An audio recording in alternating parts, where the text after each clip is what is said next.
Audible is the leading provider of spoken word entertainment and audiobooks, ranging from bestsellers to celebrity memoirs, news, business, and self-development. Every month, members get 1 credit to pick any title, plus 2 Audible originals from a monthly selection, and access to daily news digests from the New York Times, the Wall Street Journal, and the Washington Post, as well as guided meditation programs. Between a full-time job in IT and a full-time job in podcasting, it gets harder and harder to sit down and read the books I'm interested in. This is where Audible comes in. I can listen on my daily commute, relaxing, or while out running errands and still get in the books I've been wanting to get into. You can download titles and listen offline anytime, anywhere. The app is free and can be installed on all smartphones and tablets. Now you can try Audible risk-free with a special 30-day free trial by visiting audibletrial.com/nerdery and murdery. That's audibletrial.com/nerdery and murdery. Don't let your busy life get in the way of that great book you've been wanting to read. Go get your free trial of Audible today. This podcast is sponsored by BetterHelp. This is Geoffrey, and we've talked about many times before that I experience problems and struggles with my mental health. And really, without a healthy mind, being truly happy and at peace is hard. The good news is therapy does work. It's helped for me, but what is therapy exactly? It's whatever you want it to be. Maybe you're not feeling motivated right now and would like some tools to help. Or maybe you're feeling insecure in relationships at work, or you're not dealing well with stress. Whatever you need, it's really time to stop being ashamed of normal human struggles, and it's time to start feeling better because you deserve to be happy. And now you don't have to worry about finding an in-person therapist near you to help. BetterHelp is a customized online therapy that offers video, phone, and even live chat sessions with your therapist, so you don't have to see anyone on camera if you don't want to. It's much more affordable than in-person therapy, and you can start communicating with your therapist in under 48 hours. So join the millions of people who are seeing what online therapy is really about. It's always a good time to invest in yourself because you are your greatest asset. And there's a special offer to Nerdery and Murdery listeners. You can get 10% off your first month of professional therapy at betterhelp.com/nerdery and murdery. That's betterhelp.com/nerdery and murdery. Thanks again to BetterHelp for sponsoring this podcast. This one goes out to the one I love. This one goes out to the one I've left behind. Said it before, I don't know why I still do this.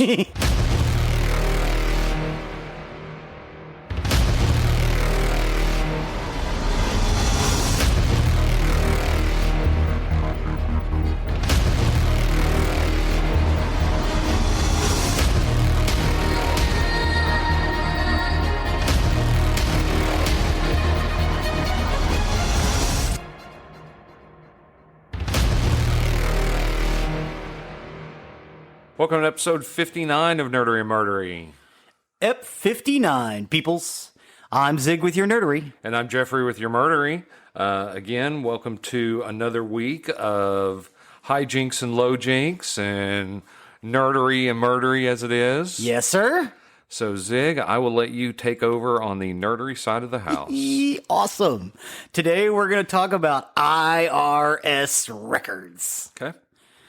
IRS Records was a company founded by Miles Copeland III, the son of a CIA agent, Miles Copeland Jr., who played many roles in the UK punk rock and new wave industry on the middle to the late 70s. He was an agent, a manager, a producer, a magazine publisher, record company, and label owner. His brother, Ian, was the head of a talent agency, Frontier Bookings International, or FBI. Nice. Yeah. While his brother, Stuart, played the drums for The Police. Stuart, Okay. yeah. Very, very, very famous family there. A band that Copeland managed. The Police's first album was released on A&M Records in 1978 with the hit single, Roxanne. Copeland called that a turning point in everybody's life. Building on the success with the Police, Copeland convinced Jerry Moss, co-owner of A&M, to establish an IRS division in 1979. IRS stood for International Record Syndicate. So we have the CIA, the FBI, the police, and now the IRS. Yeah. All right. Yeah, it was a kind of a theme. He thought it was funny. But yeah, his dad actually worked for the CIA. He was a not like a secret agent, but what do they call those guys where they do Analysts? yeah, like he was an analyst, and they were when they were kids, they were stationed like in Turkey and all over Europe, and then they came back to the States and they got into music, and then they moved to England, and Miles was the manager for this progressive rock band called Thick Air. Thick Air was the band that Stewart thought was going to be, his big breakout hit. And they produced 2 or 3 albums. It's just nobody was listening to progressive rock at that period. And then Stewart decided he was going to start a punk band because that's what everybody in England was into. For the same reason that Joe Strummer started The Clash. A lot of people think that Joe Strummer is a, born and bred punk guy. He was not. He was in a musical genre called pub rock, which was just basically toe tapping rock and roll. It was more akin to AC/DC than, the Sex Pistols. So Miles Copeland began his career in the music industry as an agent and manager in England, again for Thick Air. He founded Illegal Records, Deptford Records, and Step Forward Records in Great Britain with artists from the punk rock, and new wave genres in the late 70s. Miles managed Squeeze, The Police, The Buzzcocks, Chelsea, The Fall, and Alternative TV. Almost all bands I know. Yes. You will probably know a lot of these bands. If you don't know their names, you'll know the songs. Right. I have made basically an IRS playlist. They put out a couple of compilation albums back in the day. I basically made a playlist of those compilation albums with a couple of key differences. Timbuk 3, they put out their big hit, which was My Future's So Bright I Gotta Wear Shaves. I put on another Timbuk 3 song in that list just because I like it better. Yeah, I'm not a big fan of that song. So, but you might like this one. It's a little more David Lynchian, I guess. But yeah, if you you can hit that list. I believe I titled it EP 59 IRS. Nerdery and Murdery EP 59 IRS. So their brother Ian Copeland established Frontier Booking International in the late 70s. In 78, he brought the Police, Squeeze, and the Buzzcocks to the United States. None of the bands were signed to a record label. Copeland arranged a low-budget tour for them, and his tour philosophy was similar to Miles' approach to records. The tour should pay for itself and generate a profit. Tours built the artist's audience, and the first tour by the Police was widely publicized in the United States. A tour with Ian driving the bus all over the U.S. But when they got to the radio stations, they played up like they were a huge hit. Like they were we were the biggest band in England kind of thing. But no, they were staying at the Holiday Inn, driving a rickety old van across. The Police were? Yes. Huh. Yes. And for some reason, I just can't see the Police as not big. They portrayed themselves as being big at first, and then they got big. Okay. But yeah, it was basically off of because they hadn't made that album yet. They'd made like a couple of singles that were punk rock singles, which you probably have never heard. I'll see if I can't get a couple of those and put them in there too. Even though they're not technically IRS, the Police signed with A&M. Because Miles was just managing them and he didn't want them. Part of the A&M deal for him setting up the IRS label was A&M being able to get the Police. So they never recorded on IRS. Although I think Stuart Copeland did when he did his own thing. All his stuff was on the IRS label. So Miles said to Cashbox that he had established a good track record with A&M England. He brought them Squeeze at a time when they needed a young act. And they had just been burned by the Sex Pistols and the Stranglers, who went out of their way to offend everybody. They toured, made a good impression on everyone, and then he brought them the Police. Toured them without a record and showed them you could break an act without spending a fortune. So finally, when when he came to Jerry Moss with the IRS concept, Miles made it clear it was an opportunity he couldn't afford to pass up. And that was in March 18th of 1980. That's when basically IRS started. Miles Copeland took the second single from the Police, Roxanne, to A&M, and they liked it. And in March 78, the Police signed a worldwide arrangement with A&M Records in England. The single Roxanne was their first release, arriving in April in Britain. BBC Radio refused to play it because it was a song about a prostitute. Despite the BBC ban, the single sold around 10,000 copies in its first 2 weeks. No radio play, 10,000 copies. Wow. Yeah, because they were running around the country acting like they were a big act. Thanks to the strength of the single and the album in the U.S., A&M reissued the Roxanne single in April of 1979. And the reissue charted, peaking at number 12 in the U.S. Billboard singles charts. Number 12. That's pretty high up there for a band without a record. And of course, right after that, they signed the record. And then Miles also brought some other record labels with him that were owned by the bands. Buzzcock Records, Deptford Fun City Records, which was Alternative TV, Henry Badowski, and Squeeze. Squeeze actually started Deptford Fun City Records. Fashion Music by the band Fashion, and Illegal Records, which was founded in 1977. It ran until about 1991. Stuart Copeland launched it to support the first Police single, Fallout and Nothing Achieved. Again, those are the two ones you probably never heard. Industrial Records, which ran Throbbing Gristle. Rough Trade Records, which ran Dream Syndicate, The Fall, The Monochrome Set, and The Smiths, but not at that time. Step Forward Records and Spy Records. So all of those record companies that Copeland had a hand in kind of helping get off the ground at starting, they all released through A&M over here, which made A&M a fortune. So yeah, they threw money at IRS, but also because Miles Copeland was judicious on how he spent money.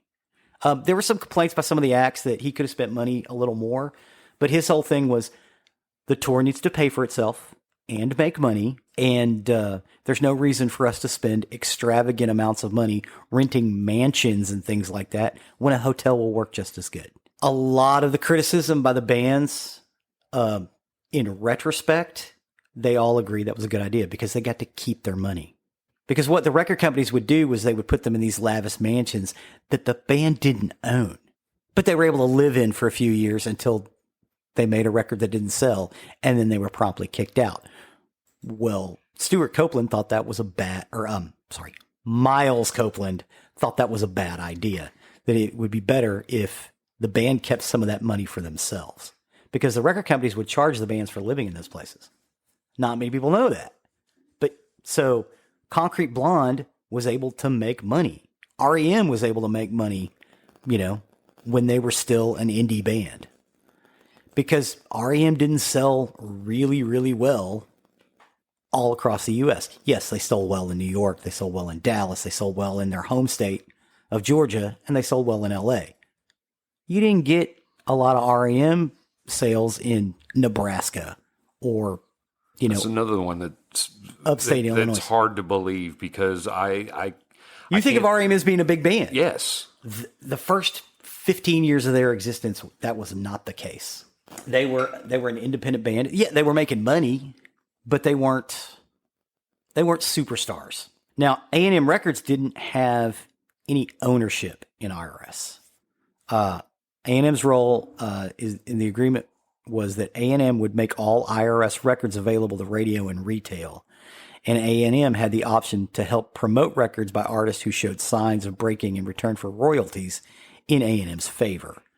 There was no agreement that a successful artist would transfer to A&M. So there was a pipeline where they could if they wanted to. I don't think anybody ever did. When IRS finally basically closed up shop because A&M sold out. A&M sold to somebody else. Which again, A&M is still technically an independent record company. It was owned by Herb Alpert. Most of those the bands. Pina Colada song, Herb Alpert? Tequila. Oh, Tequila. Okay. Yeah. Who did the Pina Colada song? Oh my God, that's And that if you Herb like something. pina coladas. It's Herb something, isn't it? Oh my God. Oh my, yeah, you're gonna Why have to do I look that not one up. know this? Oh my God, yeah, his name just flew out of my brain. Rupert Holmes. Rupert Holmes. Thank you. Wow. Thank you. There was no agreement that successful artists was transferred to A&M. But A&M did provide office space in LA and New York and free postage and shared the cost of record manufacturing. IRS would do its own marketing and advertisement. So, IRS got in bed with MTV very early on. What became 120 Minutes originally was an IRS show. Only IRS acts were on that show. For all other acts, they used a thing called the basement tapes. Both of those things eventually merged in the mid to late 80s and became 120 Minutes. Carl Grasso came to IRS with the responsibility for art direction, package design, layout, and other visual media.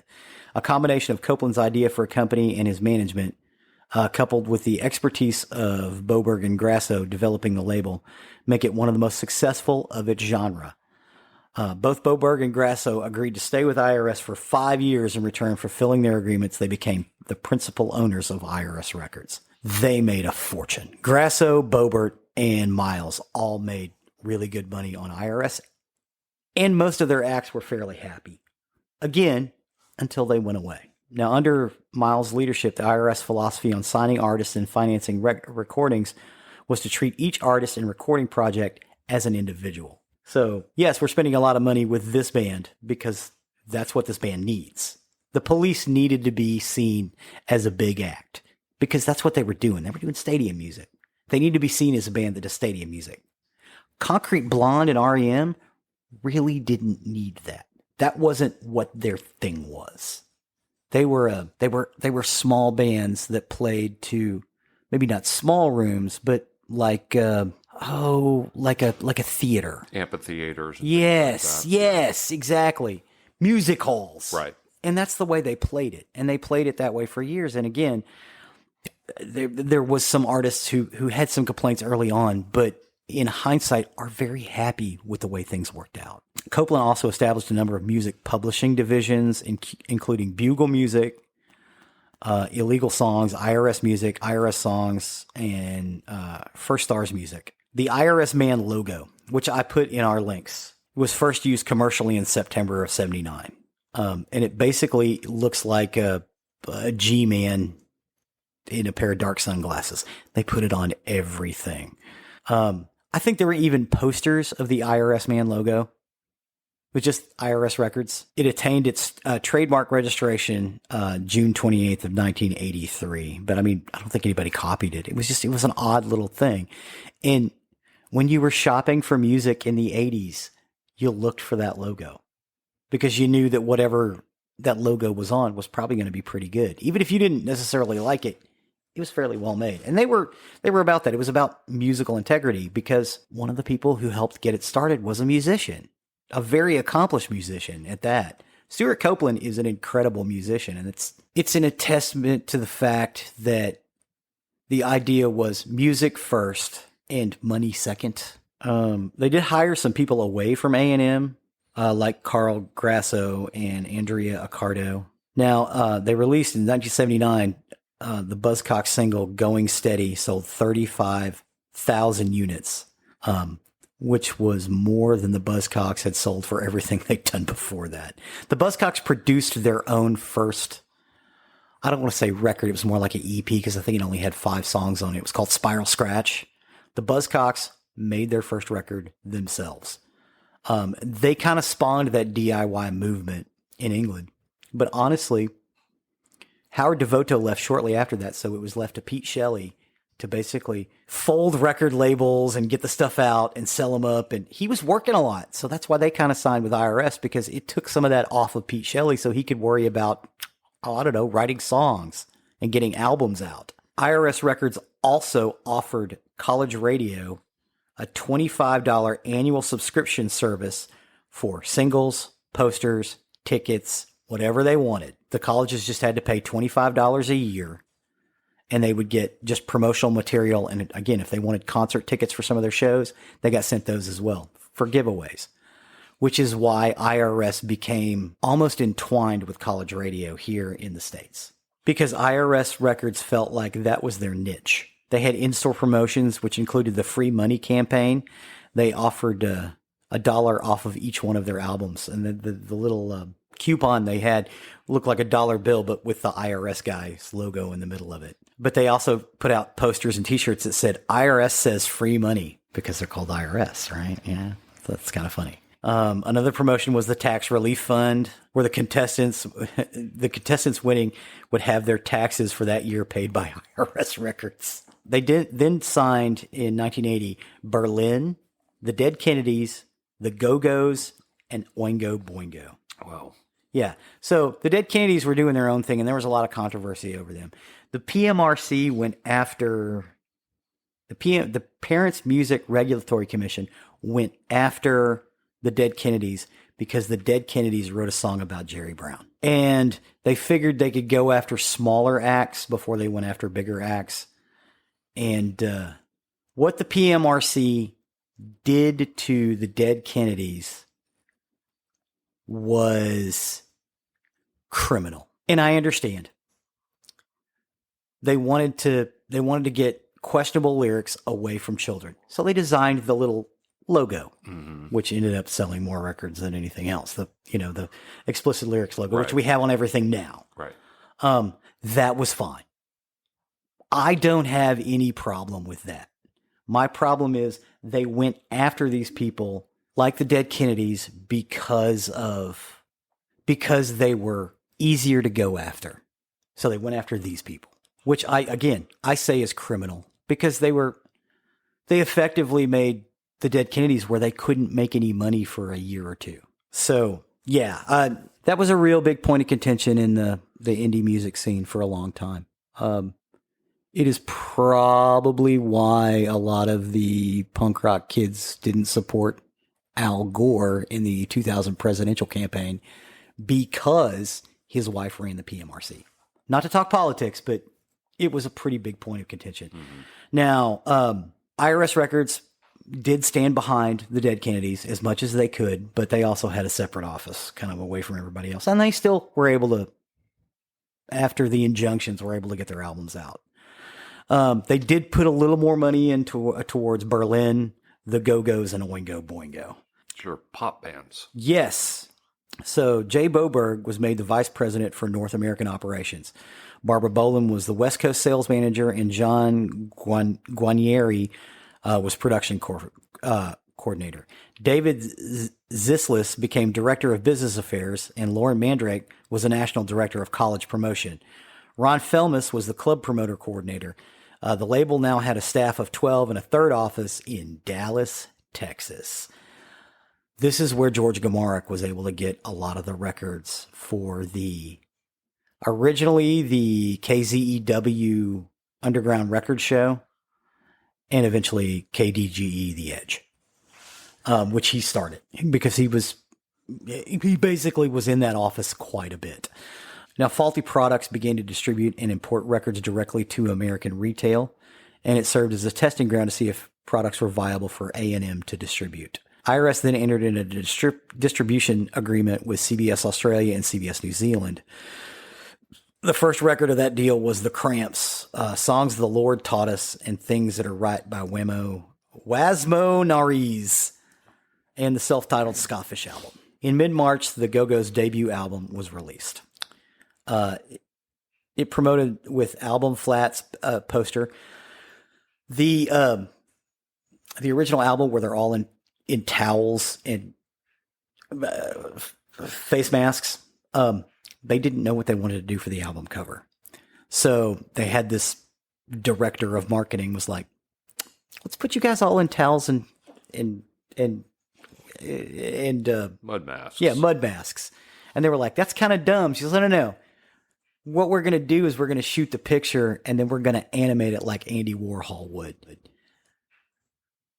It was such a brilliant move. That album cover was so iconic. It was a stroke of genius, and the whole album shoot, other than the cost of the film, cost them like $25 because they went and bought matching towels and mud masks. Are you pulling up the picture? There should be a picture. I remember it. I remember it. There should be a picture up on our website. I think I put a picture up of that album. If not, I will. At this point, Barbara Boland was promoted to the national director of sales. Barbara Boland was the one that had the idea of doing that album cover shoot. In January, the Go-Go's live video, Totally Go-Go's, was made available for syndication. It was filmed on December 5th, 1981 at the Palos Verdes High School. So they went on to produce, then they went on and did a lot of stuff with the Bangles. The Bangles signed with Faulty Products and were managed by LAPD, another arm of IRS. And IRS serviced its promotional video clips to 30 clubs and 20 cable stations around the United States. IRS also used the clips as part of a retail distribution to introduce new groups. In 1982, Jules Holland of Squeeze hosted a 1-hour show on MTV called The IRS Show. Again, this is where 120 Minutes kind of got its start. IRS Records introduced the cassette single with a retail price of $2.98. The first one of the test marketing was the Go-Go's Vacation in Atlanta. So they also signed in 81 and 82, they also signed the Cosmetics, English Beat, the Lords of the New Church, and REM. So with REM, they were promoting one that they'd made with their local record company called Hibtone Records.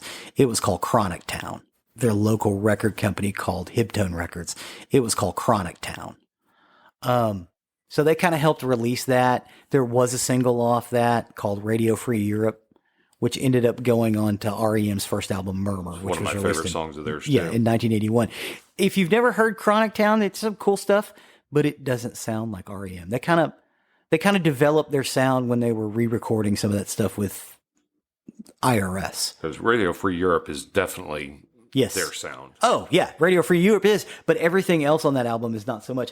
It's a sound you hear later. But that early sound with Mitch Easter recording them, they didn't really get that until they hit up Murmur, which was the first one they did on IRS. The RIAA granted a platinum certification to Beauty and the Beat album for the Go-Go's in 1982. Yeah, it took them a little while for it to build. They also got some high sales for the English Beat and REM. They both had top 40 albums. Wall of Voodoo had a top 200 album and a top 100 single for Mexican radio. The Dead Kennedys recorded an album for IRS in March of 1982 at Hyde Street Studios in San Francisco. None of the Dead Kennedys recordings were released through the distribution deal with A&M. Again, because of the PMRC. Among the earliest promotional videos were the Go-Go's Vacation and the English Beat's Save It for Later. In 1982, the Lords of New Church and REM signed with IRS. And Billboard's Talent in Action 1982 report showed that the top pop artists, Go-Go's had 6 places for that. Top pop album was the Go-Go's. Top pop album artist, duo, and groups were the Go-Go's with 2 placements. Top pop singles for artists were the Go-Go's with 4 placements, and top pop singles artists for duos and groups. The Go-Go's had 4 singles, and top pop singles, again, 4 singles for the Go-Go's. The Go-Go's really kind of took them off. REM, Wall of Voodoo, the English Beat, these bands also didn't hurt. Plus, Squeeze was making big runs into America because Squeeze liked to produce videos. So MTV grabbed a bunch of the videos from Squeeze because videos weren't around yet. I know a lot of people don't realize that. Everybody thinks, well, in the 80s, everybody was doing a music video. No, they weren't. Not till about 83. Yeah, that's what I was going to say, about 83, 84. It was mostly indie people doing music videos, which is why there's a lot of indie music on MTV in the first couple of years, because they were the only ones doing videos. Mm-hmm. Top acts were basically filming live concerts, and that was what you got on MTV.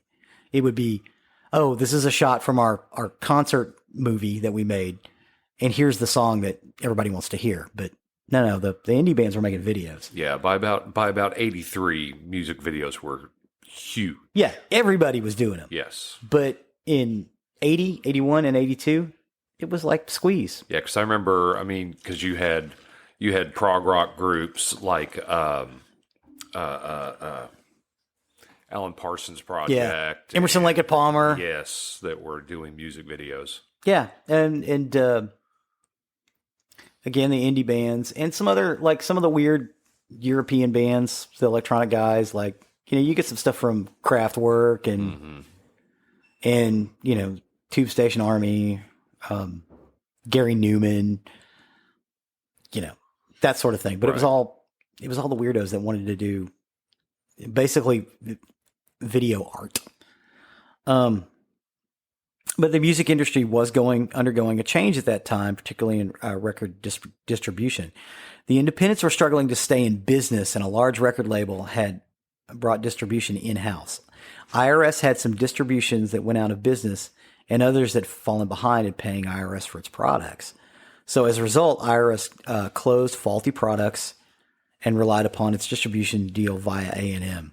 Faulty Records, they had 13 employees. 6 of those employees went over to IRS.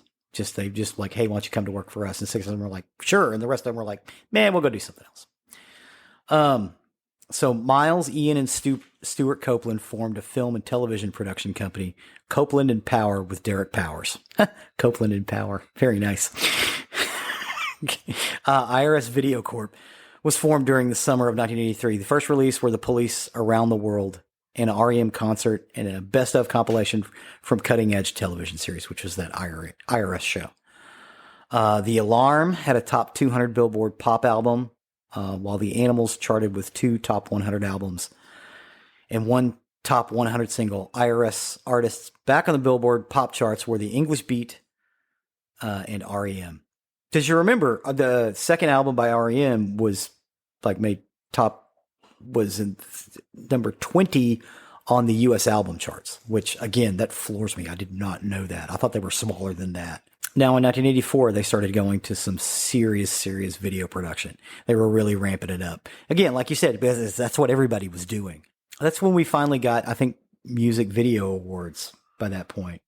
It was about 83, 84. You could be right on that. I'm not 100% certain. So, yeah, the top artists were Go-Go's, REM, The Alarm. They also had a Beast of IRS Video, a compilation tape of 10 videos by 10 artists, was released in 1984, which you could buy at the record stores. It also played in the record stores when you went in. Music Video Awards, it was September 14th, 1984. Okay, so it was about that time. IRS left its distribution agreement with A&M at the end of April 1985, and IRS cited its need for more financial backing than A&M could provide. IRS then went on to get another distribution deal with, and I've erased it because I'm an idiot, with another major label, a record label. I'm so sorry. Is that what year? 1985. MCA. MCA. Thank you.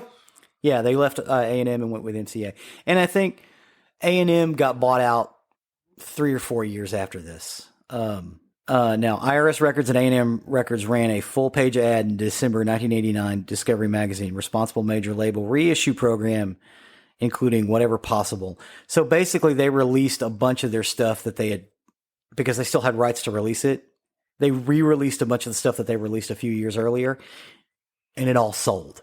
So it really brought the Cramps into the forefront. The Cramps are a psychobilly band. The Buzzcocks, Let's Active, which is kind of some young people from New Zealand. They were really young, like 15, 16 years old. I've got a video by Let's Active. The song is okay. It's not great. It's not one of my favorites, but you can really see how young those 3 kids are that were in that band. And the Dream Syndicate. The IRS back catalog at some recordings continued active reissues until 1990. And then I think IRS was able to take them over. And it went from MCA to EMI in 1994. And IRS Records officially closed its doors on July 11th, 1996. But they still had their publishing rights. Stuart Copeland then formed another record company that he ran for several years until someone brought IRS Records back, and he's been kind of working with them a little bit. But IRS Records is back, and they even brought the logo back. I think more or less because now people are producing records again, and everybody who was into that is really interested. Records and cassettes. I think the production of CDs kind of killed the music industry. I really do.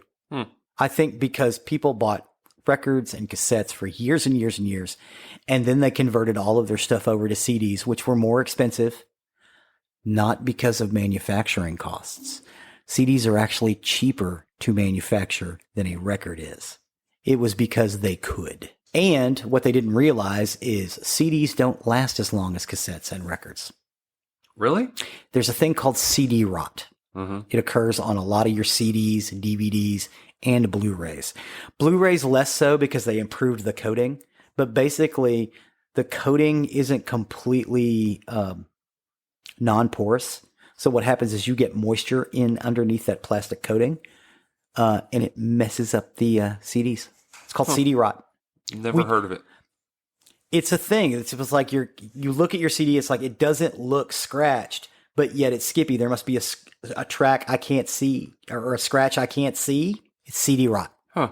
It's because they weren't non-porous. They were almost non-porous, but not close enough. And whereas a record, if you take care of a record, it will last forever. Until it warps. Yeah, until it warps.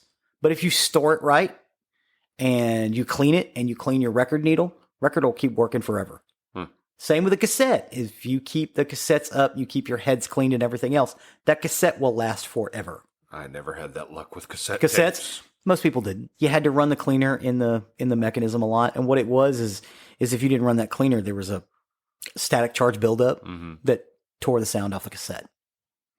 And after they went to chromium dioxide, is that right? Chromium dioxide. That stuff is way more resilient than the previous stuff they used to make mech, which I don't remember what that was made of.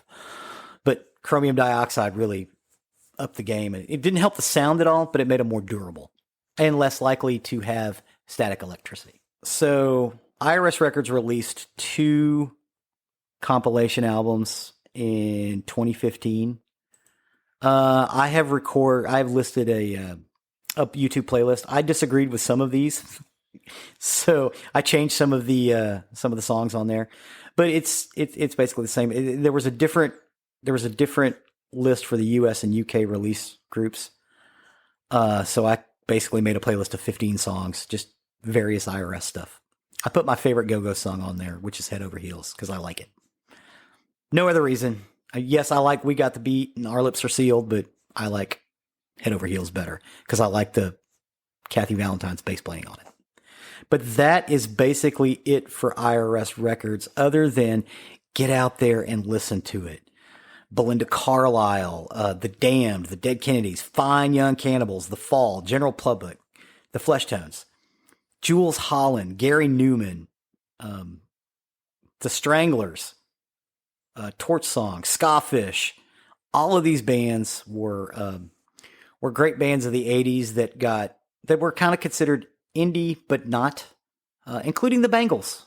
The Bangles' first album was released by IRS. So that's basically it for the IRS episode. Yeah, and that's a lot of music that was definitely in my wheelhouse. Oh, yeah. Because a lot of that was on the pop stations, and I got to hear all of those groups. I knew all of them. Well, that's why I wanted to do this. I was like, oh, he likes a lot of stuff from IRS. Let's talk about that. Yeah. It was a good label. I remember the label icon very well. The little IRS guy. Yeah, I've included a picture of that as well. Yeah. Cool. Good stuff. Well, thank you, sir.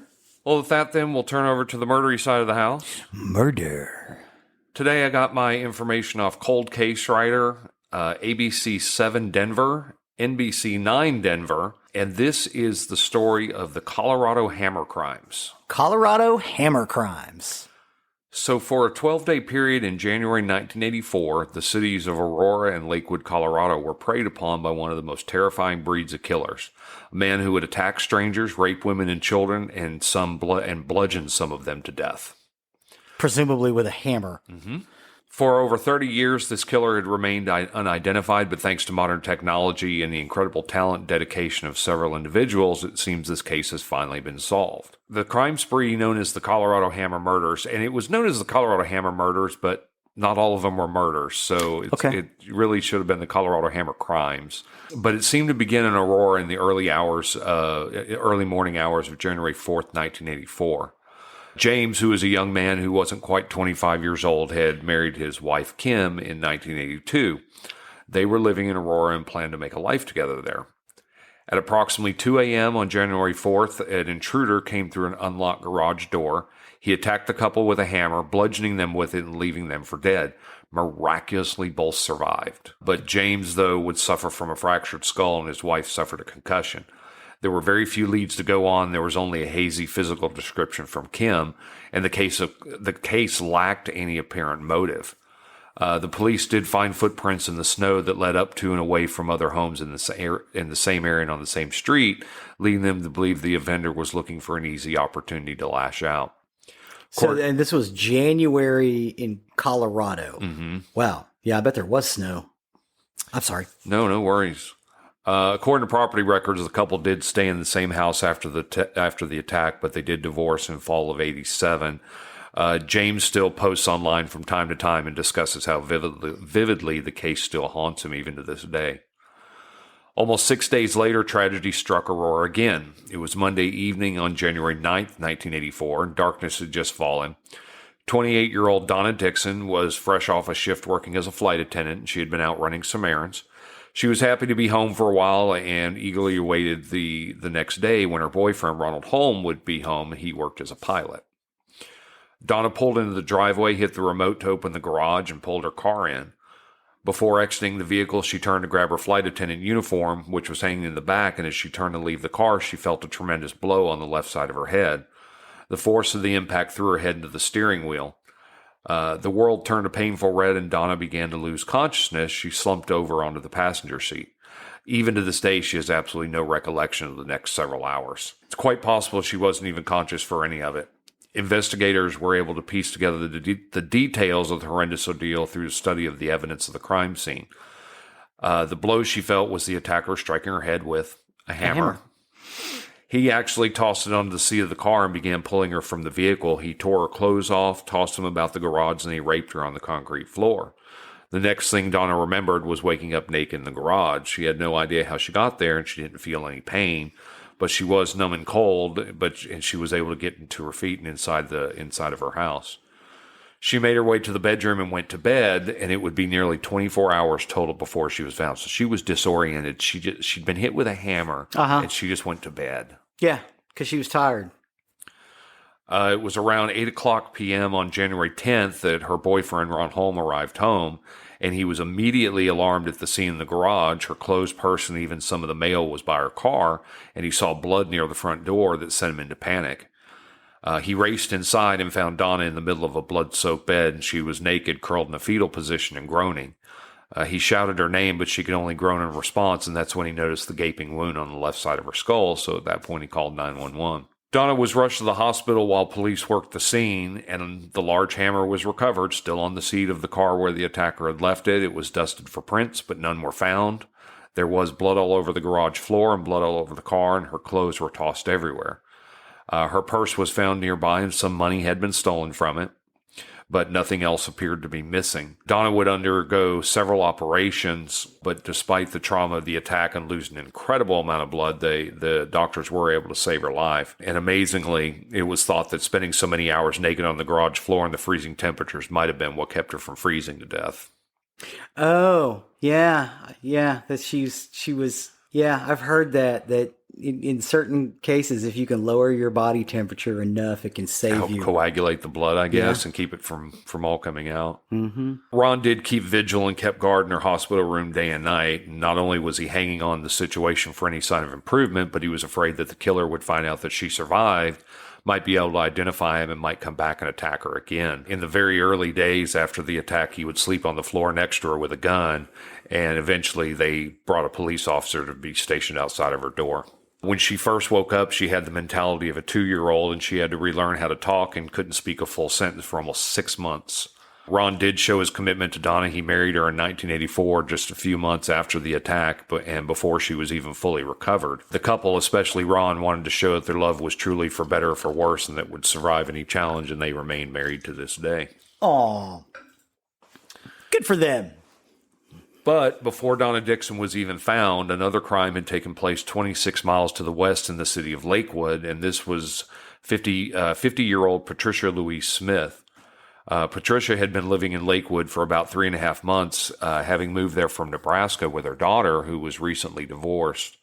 Patricia missed her husband Oliver, who stayed behind in Nebraska, but she loved being with her daughter and 2 grandchildren in a bustling city. The 4 of them lived in a townhome off West Bayard Avenue. January 10th, 1984 started just like any other day, with Patricia dropping off her daughter and grandkids at work or school. But the first sign of trouble came in the afternoon when Patricia failed to pick them up. The family got a ride home from someone else, and when they arrived home, they found it very odd. Patricia's car was still there, and the television in the upstairs bedroom appeared to be on. They immediately knew something was wrong. The scene that they would find in the home traumatized both her daughter and her granddaughter for life. There, lying next to the couch and just a few feet away from the door, was the carefully posed body of their grandmother. Patricia Smith had been laid straight, her arms crossed over her chest as if on display for a funeral home. There was a neatly folded Winnie the Pooh comforter that lay under her, and there was a portion of it that was obscuring her head, and around the floor it was soaked in blood. She still wore her sweater and boots, but her jeans were pulled down, and next to her lay a hammer, which was determined to be the murder weapon. Is it the same kind of hammer? You know what? It didn't say. And I do recall as I was reading through it, it seemed to be that a hammer was a weapon of opportunity pulled from the scenes themselves. Police did examine the scenes, and they were able to reconstruct the basic chain of events. It was determined she was killed sometime between the hours of 1 p.m. and 3 p.m. Patricia had come home from work, stopping at Wendy's along the way, and she had left the garage door open, most likely left the door unlocked as she went upstairs, removed her wig, and turned the television on. Since they could find no signs of forced entry, police felt the killer entered through the unlocked door and attacked her. They didn't feel he forced his way into the home as he entered it due to the television, wig, and the Wendy's receipt being located upstairs. But it did seem that robbery was not the primary motive, because only the personal jewelry that Patricia was wearing was missing from the scene. The house was not ransacked, but the contents of her purse were thrown about. No fingerprints or any other usable evidence was found at the scene. So this guy's wearing gloves. Most likely. Okay. And he seems to be a predator of opportunity. He's looking for unlocked garages or unlocked doors to enter, so he's not having to force his way in. He's a predator of opportunity. Yeah. Like the guy that, I can't remember that guy's name. The guy that hid the kill boxes in different parts of the country. Israel Keys. Israel Keys, yeah. Yep. 26 miles away from this, but close to the other incidents, the Bennett family was settling into their new home on East Center Drive in Aurora, Colorado. They'd moved there around Thanksgiving from another place miles away, and so far enjoyed their quiet developing neighborhood. They lived on a peaceful cul-de-sac where most of the houses had recently been finished and were yet to be sold. Bruce Bennett was 27 years old. He had been in the Navy, where he'd worked as a high-tech sonar equipment at Pearl Harbor. He was currently working at a family-owned furniture store, but was taking classes at the local college and would soon be working as an air traffic controller. His wife, Deborah Marie, was 26 years old and married Bruce before his Navy deployment in 1976. And she, too, worked at the family-owned furniture store, was happily helping raise the couple's 2 children, Melissa, who was 7 years old, about to turn 8, and Vanessa, who was 3 years old. On Sunday, January 15th, 1984, several members gathered at the Bennett home to have a birthday party for Melissa, who would have turned 8. The last family member left around 9 o'clock p.m., and when they did, they noticed the garage door was still open. Bruce had mentioned wanting to run the store before going to bed, but this was the last time the Bennetts were seen alive. Somewhere between 9 p.m. on the 15th and 10 a.m. on the 16th, most likely between midnight and 6, there was an intruder that entered the Bennett home. Through the open garage door. Most likely, yep. Okay. At some point, either when the intruder entered the couple's bedroom or before, Bruce was alerted to the intruder's presence, and there was a struggle that took place. Bruce and the intruder fought up and down the stairwell, and at some point, Bruce was struck multiple times by a hammer. And even after he was struck and injured severely, Bruce continued to struggle valiantly with his attacker, and it seems he climbed the stairs after him, even after the intruder thought he was unconscious or dead. The attacker retrieved a butcher knife from the kitchen and began stabbing Bruce in various places on his body, and once Bruce was incapacitated, the offender used the knife to slit his throat from ear to ear. So we've now graduated to knives. Bruce did finally succumb to his injuries, and his family was left vulnerable. And it seems that Deborah was his next victim, and she may have even approached and incapacitated in the middle of Bruce's struggle with the killer. Been incapacitated while in the middle of Bruce's struggle with the killer. There was definitely evidence of struggle in the bedroom as well. And Deborah was savagely beaten to death with a hammer, and she was also raped. Bruce and Deborah were most likely probably dead by the time the killer entered Melissa's bedroom, and he viciously struck the young child in the head with a hammer. As blood poured out of her body, he lifted her up from the bed, unknowingly leaving an imprint from his shirt on her blood-soaked pajamas. He took her to the floor, and he sexually assaulted her, and the child did die from her injuries. The youngest girl, Vanessa, who was only 3 years old, was also struck violently in the face with a hammer. The blow was so severe that her jaw was shattered and her skull was fractured in several places. The intruder, apparently thinking she was dead, began to make his escape. He took Deborah's purse and went out the door and then dumped the contents out on the snow, and he discarded the knife that he used to kill Bruce. However, in this case, he did keep the hammer. When the Bennetts didn't show up for work on Monday, a co-worker informed Bruce's mother, Constance, about their absence, and she immediately went over the home to investigate. The garage door was still open, and she entered the home, and she was the one that found the grisly scene and immediately dialed the police. The police swarmed the residence. He killed a 3-year-old with a fucking hammer. I'm going to need a second for that. Okay. I'm sorry. Go ahead. Okay. Please continue. So the 3-year-old lives. Just FYI. I'm giving you that one. The 3-year-old does live. Police did swarm the residence, and they quickly assessed the condition of each family member, determining they were dead. Until they came to Vanessa's bed, and wedged between the bed and the wall was 3-year-old Vanessa, choking on fragments of her own jawbone and barely clinging to life. She was quickly and carefully taken to the hospital in an ambulance, at which point her grandmother set up a vigil for days as paramedics, nurses, and doctors worked feverishly to save the girl's life. And after multiple surgeries, Vanessa was saved, though she went on to live the rest of her life with permanent physiological effects from the assault. Well, yes. The crimes did appear to be sexually motivated, judging by the assaults that occurred on Deborah and Melissa. There wasn't anything notable stolen from the crime, and the attack had all the hallmarks of a random crime. There was no forced entry, and it was believed that the main garage door that was left open throughout the night was how the intruder got in. The backyard of the home was the only one in the area without a fence, and it backed up to a dark and lonely portion of Alameda Avenue. Other attacks had occurred off this main road, and it's believed that the killer could have entered the area from that point. Police felt that the killer brought his own weapon to this scene, as it didn't appear any tools or hammers at the home had been rifled through. So this is so far the only one that he's brought his own. Do we think it's the hammer from the previous one? Didn't they say the last one, didn't he keep the hammer? Was it that last one or this one that he kept? I don't remember if it was this one or the last one that he kept the hammer with. Okay. But on this particular one, this is the one that it wasn't brought. It wasn't used from the house for sure. Okay. The police immediately connected this case with the Donna Dixon case from January 9th and recognized that they had a serial offender working the area. According to some sources, they were able to match a shoe print from the Bennett household to a shoe print found in the garage at the Donna Dixon assault, but no immediate leads could be generated in the case. Forensics determined that the hammers used in each of the attacks, the hammers used in each of the attacks were different, and that there didn't appear to be anything terribly useful in the way of fingerprints or other evidence, as we talked about before. Years later, strides would start to be made in the crime lab.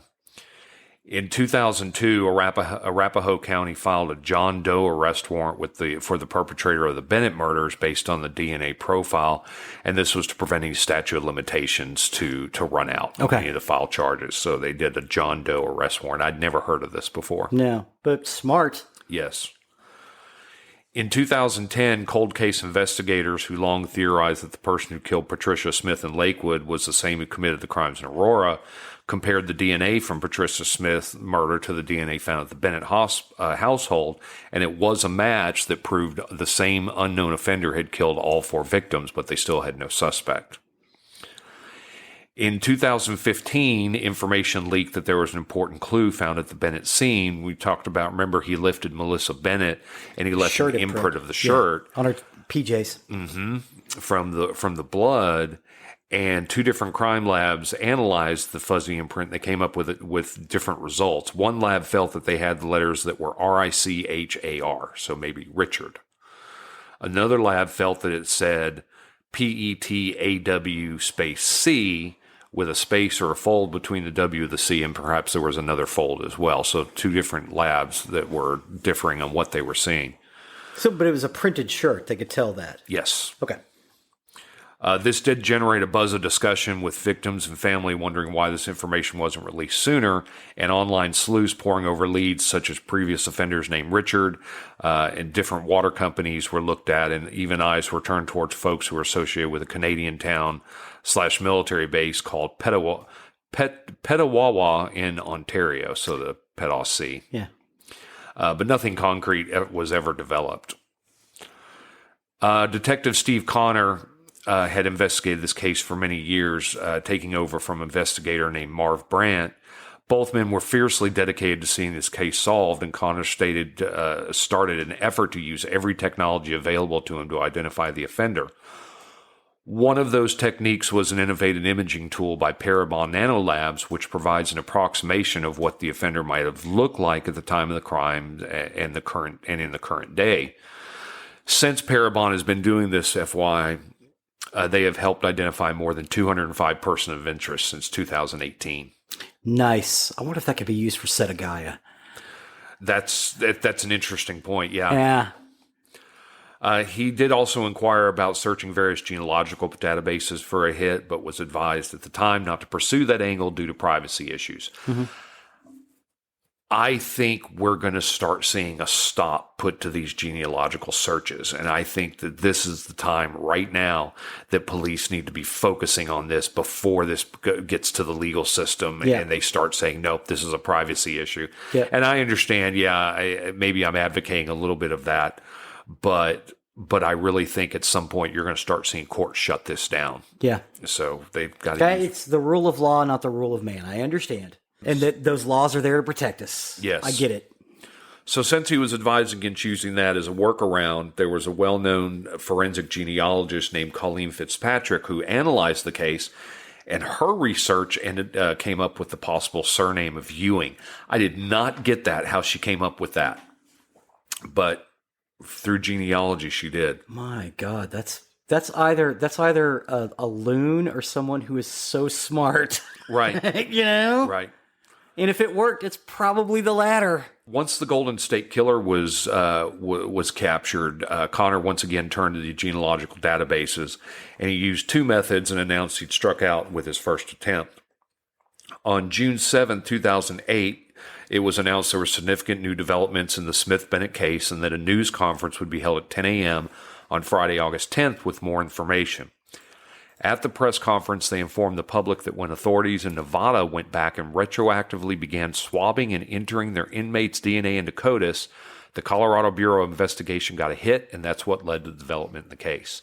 So they were not collecting the DNA of inmates, but now they were going back and collecting them. Mm-hmm.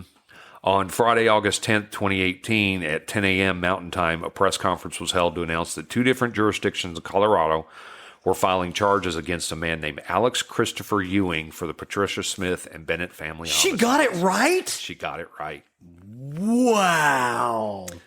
The press conference began with Aurora Chief Nicholas Metz, who recognized the hard work and dedication of many investigators who worked the case over the years. Special recognition was given to Detective Steve Connor from the Major Crimes Unit, who incidentally was at the scene of the Bennett crime as a young deputy and who worked the case for many, many years. He was among many who worked the case tirelessly for many years and is directly responsible for using some of the innovative DNA technologies, such as the Parabon nanolabs that came out just a few years ago. Nice. It was Colorado Bureau Investigation Director John Camper who got to break the news to Aurora PD that there had been a DNA match. Camper reviewed the timeline that led to the arrest, which included a DNA profile from the Bennett case generated in 2011 and uploaded to CODIS, which is the National FBI DNA database. A profile developed from the Smith case in 2010 that matched the Bennett profile, and the strides that Nevada has made in testing their current prison population, which directly led to Ewing's DNA being uploaded into CODIS. Camper explained that the CBI does a nightly check of their profiles against the CODIS system, and at that point in early July, there was a match. Full cooperation from Nevada law enforcement led to a confirmation of the DNA match. Ewing was actually in prison in Nevada on attempted murder and burglary charges at the time the match was discovered, and warrants were issued for Ewing in 2018, and although he fought extradition to Colorado, the Nevada Supreme Court ultimately denied his motion in February 2020, and he was extradited very soon after. In August of 2021, an Arapahoe County jury found 60-year-old Alex Ewing guilty of killing 3 members of the Aurora family with a hammer in January of '84. Unfortunately, the statute of limitations meant it was too late to file charges for the physical and sexual assault on Donna Dixon. Prosecutors did tell Donna and Ron that they could pursue a kidnapping charge under the theory that the assailant had moved Donna against her will from the car to the garage floor, but Ron was opposed. He said he didn't want to put her through any more grief. Yeah. The jury found Ewing guilty on all counts for the Bennett family murders. He faced charges including first-degree murder, felony murder, attempted murder, sexual assault, and sexual assault on a child, and burglary. He was sentenced to life for each murder charge, which will be served consecutively. People found guilty of a first-degree murder do face an automatic sentence of life in prison without the possibility of parole for the crimes they committed more recently, but Ewing faces the possibility of parole after 20 years because of when the crime occurred. Oh, because it occurred in 1984. Okay, so presumably the reason that it stopped was because he moved? Moved or he went to jail. Oh, yeah. That's right, because he was in prison. He was in prison where they found him in Nevada. So he probably moved to Nevada. I'm sure there's probably cases in Nevada that he committed as well. Uh-huh. Crimes in Nevada that were committed. They just hadn't put 2 and 2 together yet. Right. They had him in there for, what did they say? Assault and burglary, right? Yeah, assault and burglary. I think attempted murder. Yeah. So, he obviously kept on committing his crimes. In October 2021, his trial for the murder of Patricia Louise Smith ended in a mistrial after his defense counsel filed a motion for competency evaluation for Ewing. But in April 2022, he was finally convicted of first-degree murder and first-degree felony murder for the killing of Patricia Smith. Yep. He was sentenced to life in prison to be served again consecutively along with his other sentencing charges. And he's currently incarcerated at the Colorado Territorial Correctional Facility in Kansas City. And so if he lives long enough to complete any sort of sentence in Colorado, he still has to go back to Nevada. I think he will probably serve his entire time in Colorado. I hope they don't even let him out when he dies. I hope he gets buried on the prison. He hit a sleeping 3-year-old in the face with a hammer. Mm-hmm. Not even getting on what he did to the 8-year-old and the other defenseless women, or, cutting that dude's throat from ear to ear. Right. He hit a 3-year-old. That's the part that's twisting my noodle. Sure. A sleeping toddler in the face with a hammer. And she lived. He could have left that kid alone. He could have just, because the kid didn't know what was going on. The kid was asleep. Right. And she didn't have a great life after that. I didn't get a whole lot about Ewing to know maybe what his past was and anything like that, but these crimes were all senseless. Yeah. He didn't need to mess with the family at all. He could have robbed them and nobody would have known. Right. he seemed to be killing to kill. Yeah. Or beating people just to beat people. I mean, because, some of them did end up living and whatnot, but I don't know. I would love to learn more about this guy if there's more published about him, because I'm sure, surely they're studying him now. Oh, yeah. I think they need to find How out. do we not make more of people like this? Right. So this is something I'll follow to see if there's anything more on him, just because I want to know on my own accord. What twisted this guy's noodle? What really were his motivations? Yeah. Sorry, I got a little freaked out by. Oh my God. No, and I understand. Believe me. Sometimes, most of the times, when we're doing these, I can look at them objectively and think, okay, what is the reason for this? This is how this course of events happened. I can follow this. Mm-hmm. That broke my brain. I understand.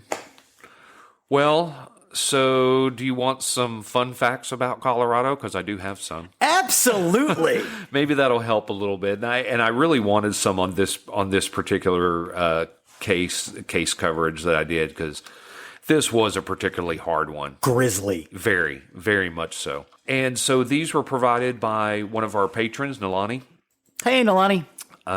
So she talked about that in Colorado is the Great Sand Dunes National Park, the southern side. And against the backdrop of rugged 14,000-foot peaks in the Sangre de Cristo Mountains, the 30-square-mile sand dune field with no designated trails invites you on an adventure. The natural and diverse system of park ranges from great sand dunes to forests, from cottonwood groves to majestic mountains and peaks and tundra. The highest elevation in the park is 13,604 feet above sea level. Oh, that sounds awesome. Sounds like you get all 4 seasons just in that one park.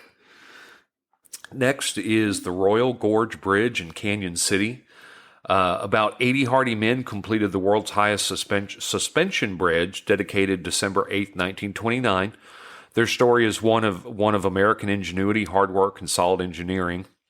Men worked at daredevil heights beginning June 5, 1929, and completed the world wonder in just 7 months. The story begins with San Antonio businessman Lon Piper, who was a bridge builder from Texas. He visited his visit to the famous Royal Gorge in 1928 prompted a vision of building a bridge for people to enjoy the stunning scenic surroundings, not just on the precipice of the granite Royal Gorge, but right in the middle. The bridge remains the highest bridge in the United States and was among the 10 highest bridges in the world until 2012. Wow. It spans a length of 1,260 feet. It is 18 feet wide. The main span is 880 feet, and the towers are 150 feet high. It has a weight capacity of 300 tons and a bridge capacity of 2 million plus pounds. Wow. Built in 1929. Uh-huh. Nice. There were 1,292 planks in the deck, about 250 which get replaced annually. And it's 1,053 feet from atop the bridge towers to the Arkansas River and 956 feet from the bridge deck down to the Arkansas River. Wow. Next was Pikes Peak in Colorado Springs, which is the highest summit in the southern front range of the Rocky Mountains at 14,115 feet. Catherine Lee Bates wrote the song America the Beautiful after having admired the view from atop of the Pikes Peak. And there are several ways to ascend the mountain: the Manitou and Pikes Peak Railway, the world's highest cog railroad, and Peaks Pike Highway. The highway is famous worldwide for the annual Pikes Peak International Hill Climb, which is a motor race that has been held since 1916. The short film Climb Dance features Ari Vatanen racing his Peugeot automobile up the steep, twisty slopes. And last in Colorado, you can find the Stanley Hotel in Estes Park, which inspired the Overlook Hotel in Stephen King's 1977 best-selling novel, The Shining, and its 1980 film adaptation, and was the filming location for a related 1997 TV miniseries. Nice. And that is my story for today. Well, thank you, sir. Yeah, you gonna be okay over there? Yeah, I'm all right. And it was some fun facts help you out a little bit there? Yes, thank you for that. I felt this one probably needed it, so I'm glad I had those, and thanks to our patron Nalani for that. Thank you, Nalani. So with that, that takes us to the end of another recording week. Hope everybody's still with us. You can find our website, nerderyandmurdery.com, where you can find the links to our social media as well as the links to our emails. You can let us know the things you like, the things you don't like, or the things that you want to hear, the things you don't want to hear. You can send in information if there's episodes you would like us to cover. We're happy to do so. If there's music, movie, TV, or murders you want to hear, let us know. Yeah, we'll talk about them. We'll research them. The stuff you just, hey, I heard about this song. What do you know about it? We'll go research it for you. You can also find the link to our merchandise on our website, which if you want to show off your Nerdery and Murdery fandom, you can find all kinds of different pieces of merchandise there. You can also find the link to our Patreon. So if you would like to donate to our show and help us with our costs that happen with this show, please do think about donating to the show. You do get our episodes 2 weeks early, and then you also get exclusive episodes, which I believe as of the recording of this episode, we have multiple out there. We have four or five. Yeah. 4 or 5 out there. Please and thank you. So please and thank you. And last but not least, as always, a reminder, something that you can do for free that does help us and help other people find our information. Please do leave a 5-star review anywhere you can. iTunes, Spotify, Google. Let people know that you're listening. Let people know that you love the show so other people can find us. And it really, really helps us. And it only takes a couple minutes of your time. Yeah, if that. So with that, I have been Zig with your nerdery. And I'm Geoffrey with your murdery. Cue the music.